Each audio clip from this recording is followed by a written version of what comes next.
सुरेंद्र कहता है, शाम के 5 बज रहे थे। आसमान साफ थी, हल्की ठंडी हवाएं चल रही थी। हम दोस्तों के साथ मोहल्ले में एक छोटी सी मैदान में क्रिकेट खेल रहे थे।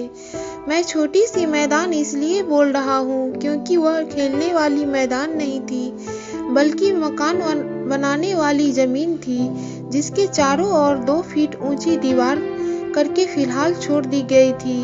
मेरे हाथ में बल्ला था और मेरे दोस्तों बॉल फेंक रहा था। बॉल तेजी से मेरे पास आया और मैंने उसे चौका मारने के लिए बॉल पर जोरदार प्रहार किया। बॉल सीधे पम्मी आंटी के घर के अंदर चला गया। पम्मी आंटी मेरे मोहल्ले की सबसे प्यारी और सबसे अच्छी आंटी थी। वह मोहल्ले के सभी बच्चे को काफी प्यार करती थी। उनके 2 बेटे और 1 बेटी भी हैं, जो अपने फैमिली के साथ मद्रास में ही रहते हैं और वहाँ कोई सरकारी नौकरी करते हैं, जिसके कारण उन लोगों का यहाँ आना जाना बहुत कम ही होता है। वैसे पम्मी आंटी को भी वहाँ लेकर जाना चाहते थे, परंतु आंटी घर छोड़कर मद्रास जाना ही नहीं चाहती थी, जिसके कारण आंटी यहीं रहती थी और मकान को किराए पर देती थी। मैं बॉल लेने के लिए पम्मी आंटी के घर के अंदर गया। मैं अपनी नजरें को इधर उधर दौड़ा रहा था।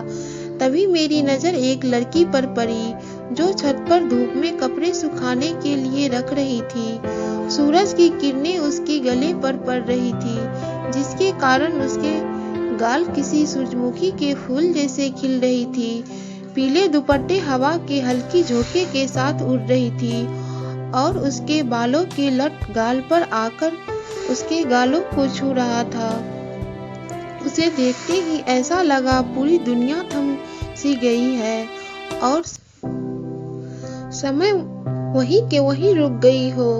मेरी नजर उसके चेहरे से हट ही नहीं रही थी। वह बहुत प्यार से कपड़े को निचोड़ कर उससे पानी निकाल रही थी।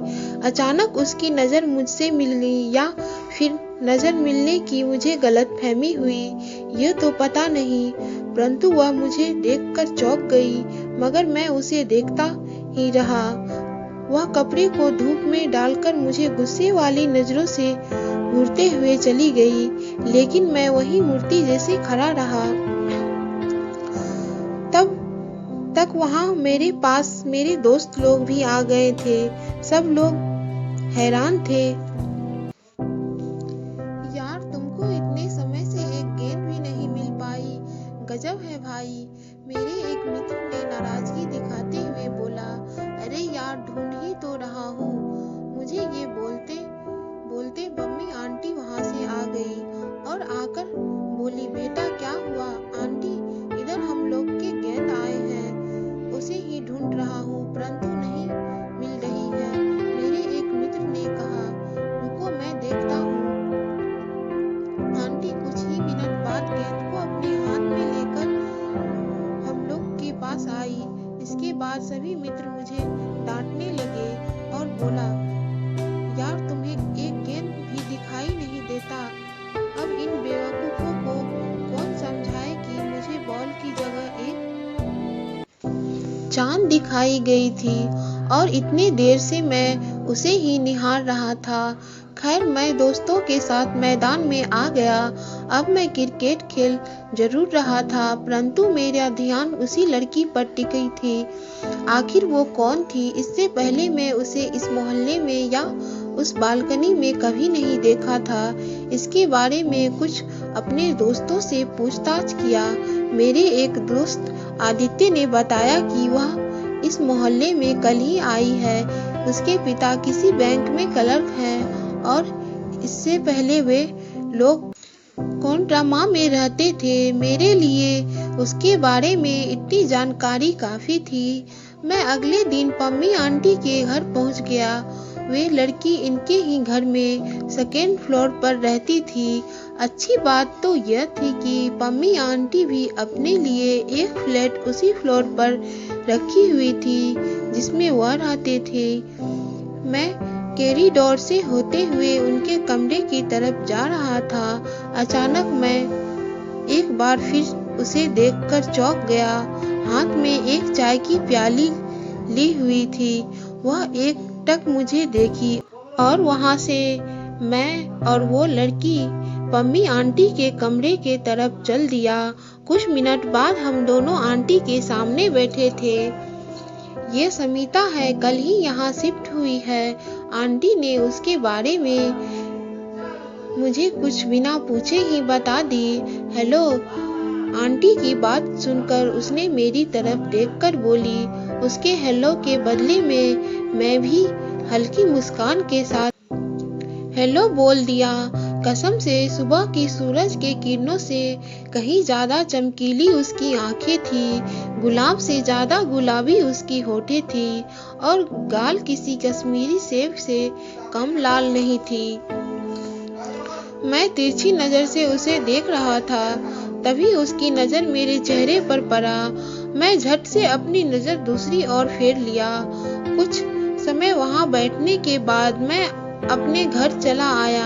मैं पम्मी आंटी के घर तो अकेले गया था, परंतु वापस आते वक्त अपने दिल में सुमिता की तस्वीर दिल में कैद कर लिया था। यहाँ आया हुआ 2-3 महीने हो चुके थे। हम दोनों में दोस्ती भी हो चुकी थी। अब हम दोनों कभी कभी एक साथ उसके छत पर बैडमिंटन भी खेल लिया करते थे। मैं उसके लिए एक दोस्त से ज्यादा कुछ था या नहीं, ये तो मुझे मालूम नहीं थी, परंतु ये बात पक्की थी कि वह मेरे लिए एक दोस्त से बढ़कर कहीं ज्यादा थी। मैं उससे प्यार करने लगा था। अब उससे बिना मिले या बिना बात किए एक पल भी रहना मुश्किल होने लगा था। एक दिन मैं स्कूल से वापस आकर अपने कमरे में अपने ड्रेस बदल रहा था, तभी मेरे कमरे में मेरा छोटा भाई आया और उसने बताया, सुमिता दीदी की तबीयत सुबह से ही खराब है। मैं सुनकर नर्वस सा हो गया और उससे मिलने के लिए मेरा दिल बेचैन हो उठा। मैं ड्रेस को पूरी तरह से नहीं खोल पाया था, जिसके कारण मैं पुनः ड्रेस को पहनकर उसके घर पहुंच गया। कमरे में बेड पर सुमिता लेटी हुई थी। बगल में उसकी माँ कपड़े को पानी से भिंगाकर उसके सर पर रख रही थी। उसके सबसे छोटे भाई बेड के नीचे नीले पीले छोटे से प्लास्टिक के गाड़ी से खेल रहा था। आंटी, सुमिता को क्या हुआ है? मैं कमरे में पहुंचते ही उसकी माँ से पूछा। बेटा, आज सुबह से ही सुमिता को बुखार लगी हुई है। तो आपने डॉक्टर से दिखाया? हाँ बेटा, डॉक्टर ने कहा है घबराने की कोई बात नहीं है, बस मौसम बदलने के कारण ऐसा हुआ है, जल्द ही ठीक हो जाएगी। आंटी की बात सुनकर मुझे सुकून मिला। शाम हो रही थी। सुमिता के पिता का ऑफिस से वापस आने का समय हो रहा था। आंटी मुझे बेड पर बैठने के लिए बोलकर वह खुद अंकल के लिए नाश्ता तैयार करने के लिए किचन की ओर चली गई। इतने दिनों में सुमिता के घर वाले और मेरे घर वाले में काफी अच्छी जान पहचान हो गई थी। उसके घर में मैं, मेरे भाई या मेरी मम्मी अक्सर वहां जाया करते थे। वे लोग भी मेरे घर आते जाते रहते थे। आंटी को किचन तरफ जाने के बाद मैं बेड पर वहीं बैठा गया। सुमिता अपनी आंखें बंद की हुई थी। मैं बेड पर बैठकर कुछ सोच रहा था, तभी अचानक से मेरे हाथ को किसी ने छुआ। जब मैंने देखा तो वह सुमिता थी। वह मेरे हाथ को स्पर्श कर मुस्कुरा रही थी। हेलो, कैसे हो? मैं उसे मुस्कुराते देख खुश होकर पूछा। सुमिता बोलती है, अब ठीक हूँ। मैंने पूछा, फिर क्या हो गया था? पता नहीं, उसने मेरे हाथ को दबाते हुए बोली। अभी तक उसकी उंगलियों मेरी उंगलियों के स्पर्श में ही थी।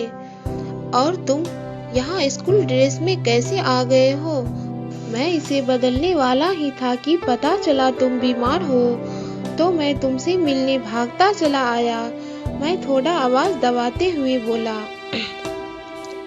मैं इतनी भी मरी नहीं जा रही थी। उसने हंसकर बोली, उसके चेहरे पर हंसी देखकर मेरे चेहरे भी खिल गया। दोपहर के 2 बज रहे थे। जून के महीना होने के कारण गर्मी अधिक थी। गलियों में एक परिंदे भी न थी।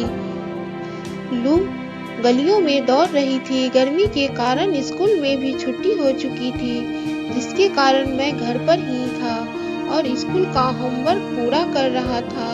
उसी वक्त सुमिता का छोटा भाई मेरे पास आया और बोला, भैया आपको सुमिता दीदी बुला रही है। मैं उसके भाई के बात सुनकर उसके घर सुमिता से मिलने चला गया और सुमिता का भाई वहीं मेरे घर में ही मेरे भाई के साथ कैरम बोर्ड खेलने लगा। मैं सुमिता के घर पहुंच गया। वह टीवी पर ऋतिक रोशन के फिल्म कहो ना प्यार है देख रही थी। मुझे वहां पहुंचते ही वह टीवी को बंद कर दी और उसने मुझे बैठने का इशारा किया। तुम मुझे बुलाई हो? हाँ, डिस्टर्ब हुआ क्या? नहीं अंकल आंटी घर पर नहीं दिख रहे हैं। मैंने अपनी आंखों से पूरे घर को स्कैन करते हुए बोला, मम्मी पापा घर गए हैं, शायद शाम तक वापस आएंगे। बैठो। उसने एक बार फिर बैठने का इशारा किया। घर में कोई नहीं था सिवा सुमिता के। सुमिता अकेली थी। उसे देखकर मेरा दिल तेजी से धड़क रहा था। मैं कुछ नहीं बोल पा रहा था। तभी सुमिता कुर्सी से उठकर खड़ी हो गई और वह मेरे करीब आ गई। क्यों शर्मा रहे हो? उसने मेरे होठ से 2-3 इंच दूरी बनाकर बोली। नहीं ऐसा कोई बात नहीं है, मैं नर्वस था। उसकी आंखें मेरी आंखें से जा मिली। वह मेरे और करीब आ गई, जिसके कारण मेरी सांसें फूलने लगी। मुझे समझ नहीं आ रहा था कि मुझे क्या करना चाहिए। तभी वह हल्की आवाज में मुझे आई लव यू बोली। मुझे सुनकर यकीन नहीं हुआ था कि मैं सपना देख रहा हूँ। लेकिन जब वह मेरे गले से आके लिपट गई, तब मुझे पता चला कि ये सपना नहीं बल्कि हकीकत है। मैं भी उसे आई लव यू बोल दिया। उस दिन के बाद हम दोनों एक दूसरे की जिंदगी बन गए। आज उस घटना के 5 साल हो चुके हैं, मगर फिर भी हम दोनों के प्यार में एक तिल भर भी कमी नहीं आई है। जहाँ तक दिन प्रतिदिन हम लोगों का प्यार और बढ़ता ही जा रहा है। फिलहाल हम दोनों ग्वालियर में एक ही कॉलेज से बीटेक कर रहे हैं और काफी खुश हैं। हम दोनों पढ़ाई समाप्त होने के बाद शादी के बंधन में बंधने वाले हैं। इसके सपने अभी से ही देखना शुरू कर दिया है। तो दोस्तों, आज की स्टोरी कैसी लगी हमें जरूर बताइएगा। और अगर मेरे चैनल पे नए हैं तो चैनल को सब्सक्राइब कर लीजिए, साथ में बेल आइकन को प्रेस कीजिए, ताकि मैं जब भी कोई लव स्टोरी लाऊं तो वो सबसे पहले आप देख सके। और साथ ही साथ मेरी वीडियो को शेयर